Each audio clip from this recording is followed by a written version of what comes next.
ವಿಷ್ಣುವರ್ಧನ್ ಅವ್ರು ಇಲ್ದಿದ್ರು ಅವರ ಕ್ರೇಜ್ ಯಾಕೆ ಕಡಿಮೆ ಆಗ್ತಿಲ್ಲ? ನಿಜ ಹೇಳ್ಬೇಕಂದ್ರೆ ಅವ್ರು ಕೇವಲ ನಟ ಅಲ್ಲ, ಒಂದು ಭಾವನೆ. ಅವ್ರು ಮಾಡಿದ ಪಾತ್ರಗಳು ನಮ್ಮ ಮನೆ ಮಂದಿಯವರಂತೆ, ನಮ್ಮ ಜೀವನದ ಒಂದು ಭಾಗದಂತೆ ಅನ್ನಿಸ್ತು. ಅವರ ಸಿಂಪ್ಲಿಸಿಟಿ, ಆಫ್ ಸ್ಕ್ರೀನ್ ವ್ಯಕ್ತಿತ್ವ ಮತ್ತು ಯಾವ ಪಾತ್ರವನ್ನಾದರೂ ನೈಜವಾಗಿ ತೋರಿಸುವ ಶಕ್ತಿ, ಇವುಗಳೇ ಜನರ ಹೃದಯದಲ್ಲಿ ಶಾಶ್ವತ ಸ್ಥಾನ ಕೊಡಿಸಿವೆ. ಈಗಿನ ಸೋಷಿಯಲ್ ಮೀಡಿಯಾ ಕಾಲದಲ್ಲಿ ಅವರ ಹಳೆಯ ಕ್ಲಿಪ್ಸ್, ಡೈಲಾಗ್ಸ್ಗಳು ಮತ್ತೆ ಮತ್ತೆ ವೈರಲ್ ಆಗ್ತಿವೆ.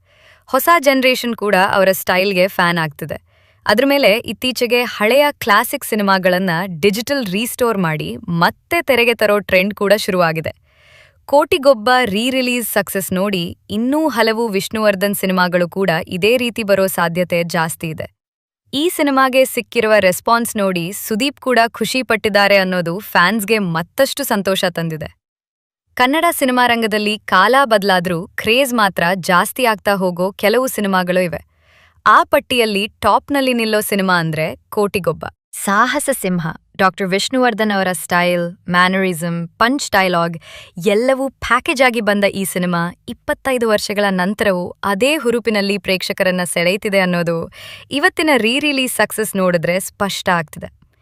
2026ರ ಮಾರ್ಚ್-ಏಪ್ರಿಲ್ನಲ್ಲಿ 4K ವರ್ಷನ್ನಲ್ಲಿ ಮರುಬಿಡುಗಡೆಯಾದ ಕೋಟಿಗೊಬ್ಬ ಮತ್ತೆ ಚಿತ್ರಮಂದಿರಗಳಲ್ಲಿ ಜಾತ್ರೆ ಮಾಡಿಸಿದೆ. ಮೈಸೂರಿನ ಗಾಯತ್ರಿ ಥಿಯೇಟರ್, ಬೆಂಗಳೂರಿನ ಪ್ರಸನ್ನ ಥಿಯೇಟರ್ ಅಂತ ರಾಜ್ಯಾದ್ಯಂತ ಫ್ಯಾನ್ಸ್ ಹಬ್ಬ ಮಾಡಿದ್ರು.